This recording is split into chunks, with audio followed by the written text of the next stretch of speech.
को मोदी जी के प्रति, भाजपा सरकार के प्रति बहुत घृणा है, एक आध बार कुछ अच्छी बात भी बोल देते। जैसे मोदी जी ने कहा कि हम बिगेस्ट डेमोक्रेसी नहीं है, we are the mother of democracy. उस इंग्लैंड में जहां खड़े होकर राहुल गांधी ने बोला, वहां कहा जाता है डेमोक्रेसी शुरुआत कब से हुई, मैग्ना कार्टा 1215 में आया। अरे बोलिए ना, कर्नाटक में अनुभव मंडपम 11वीं शताब्दी से चल रहे थे भगवान बासवन्ना के समय में। ये बोलिए ना, चोल साम्राज्य में बाकायदा इलेक्टेड रिप्रेजेंटेटिव होते थे 10वीं शताब्दी से। ये बोलिए कि वैशाली का पहला गणराज्य था 2500 साल पहले का। वेदों के जमाने में सभा समिति विदत गण बैठकर लोकतांत्रिक तरीके से निर्णय लेते थे। आज भी राज्यसभा और विधानसभा और लोकसभा शब्द वहीं से आया। परंतु चलिए, कभी एक बार भी राहुल गांधी ने यह शब्द कभी बोले हो बताइए? यानी भारत की लोकतांत्रिक परंपरा के लिए तो कभी कुछ नहीं बोला। और ऐसा नहीं कांग्रेस नेताओं ने बोला है, प्रणब मुखर्जी जी ने बोला है जी, नरसिम्हा राव जी ने बोले हैं कई बार बात, मगर राहुल गांधी जी नहीं बोलते। इसलिए लगता है कि भारत की गौरवशाली परंपरा के बारे में चार बातें बोल के फिर आप कह देते हैं आज हमें लग रहा, हम फिर भी मान लेते हैं कि देश का सम्मान करते हैं। पर जो उन्होंने बोला वो देश के प्रति अवमानना थी, इसलिए उसमें माफी के बगैर कोई चीज संभव नहीं। एक आदमी का कितना अपमान करोगे, कितना अपमान करोगे? क्या यही है इस देश की परंपरा? आप परिवारवादी कहते हैं, तो भगवान राम कौन थे? भगवान राम को वनवास में भेजा गया, उन्होंने अपने परिवार, अपनी धरती के प्रति अपना धर्म निभाया। क्या भगवान राम परिवारवादी थे? क्या पांडव परिवारवादी थे कि वो अपने परिवार की संस्कारों के लिए लड़े? देखिए, पहली बात, कहां भगवान राम और कहां राहुल गांधी, तो कुछ तो सोचना चाहिए। दूसरी बात, मुझे प्रसन्नता भी है। देखिए, इसमें मेरे मन में मिश्रित अनुभूति आ रही है प्रियंका जी का बयान सुन के, क्योंकि महात्मा गांधी की समाधि पर खड़े होकर जहां हे राम लिखा है, उस राम को काल्पनिक कहने वाले, श्री राम मंदिर के विरुद्ध खड़े होने वाले, श्री राम मंदिर के विरुद्ध जिनके नेता वकील का चोला ओढ़ के खड़े होते थे, राम भक्त कारसेवकों पे गोली चलवाने वाले, कम से कम राम की याद तो आई। ये मेरे लिए सुखद अनुभूति है। अब परंतु मुझे यह लगता है कि उनके मन में जो भाव आया, शायद भारतीय संस्कृति का उनको पता ही नहीं है। अरे भगवान राम परिवार के लिए थोड़ी थे।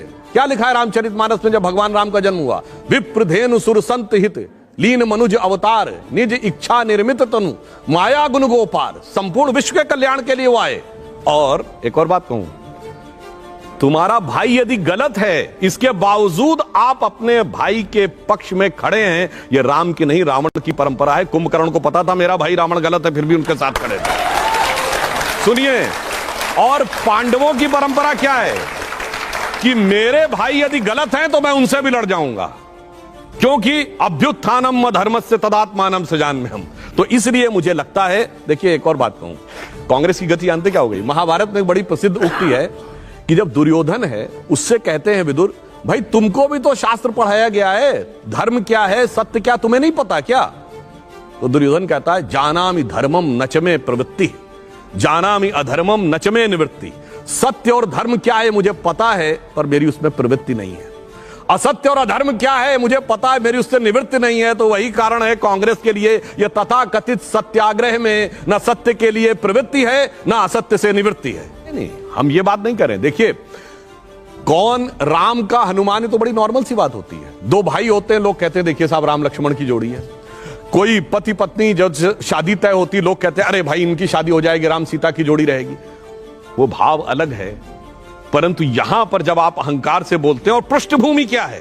पृष्ठभूमि वो जो मैंने गिना दिया, राम थे नहीं, राम मंदिर के खिलाफ और राम भक्त कारसेवकों के खिलाफ, और डे वन से राम मंदिर के खिलाफ, तब आप राम का उपयोग करते हैं तो लगता है कि आप। देखिए, मैं बात कर रहा हूं भाषा शैली की। एक बार आपको सुनाता हूं एक और बयान, जरा ध्यान से देखिएगा।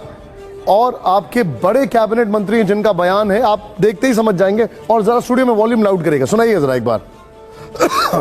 The other day you said I am not apologize because I am not Savarkar.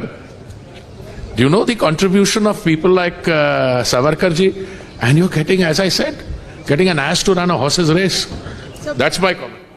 अब ये बहुत चिंताजनक है। अब इन्होंने जो आपत्तिजनक शब्दों का इस्तेमाल किया आपने सुना। इन्होंने किस तरीके से कहा कि घोड़ों की रेस में गधे दौड़ रहे हैं। क्या ये अपमान नहीं है? क्या आप इस बयान का समर्थन करेंगे? देखिए, अगर कोई बात किसी संदर्भ में कही गई, जहां तक बयान की बात है, तो उस बयान को मैंने अभी आपके सामने देखा। परंतु मैं ये कहूंगा, यह बात किसी को आपत्तिजनक लग सकती है, मैं मानता हूं, मगर वो लोग कहेंगे जो कहते थे बोटी बोटी काट दूंगा। नहीं, तो उसका जवाब कैसे दिया? नहीं, ये नहीं मैं कह रहा हूं। मैं ये कहना चाह रहा हूं, बिल्कुल वीर सावरकर के साथ कांग्रेस की तुलना नहीं हो सकती। जमीन आसमान का अंतर है। क्यों नहीं हो सकती वो बता रहा हूं। और कुछ हद तक जो उन्होंने बात कही, शब्द अनुचित होंगे, परंतु अगर आप देखें तो तुलना के अंदर एक बात है कि जमीन आसमान का अंतर कैसे। वीर सावरकर भारत के एकमात्र स्वतंत्रता सेनानी है जिनको 2 जन्मों का कारावास हुआ। और कब हुआ? 1910। और जाके चेक करिए, 1910 में कांग्रेस का अध्यक्ष एक ब्रिटिश सरकार का सेक्रेटरी विलियम वेडनबर्न था।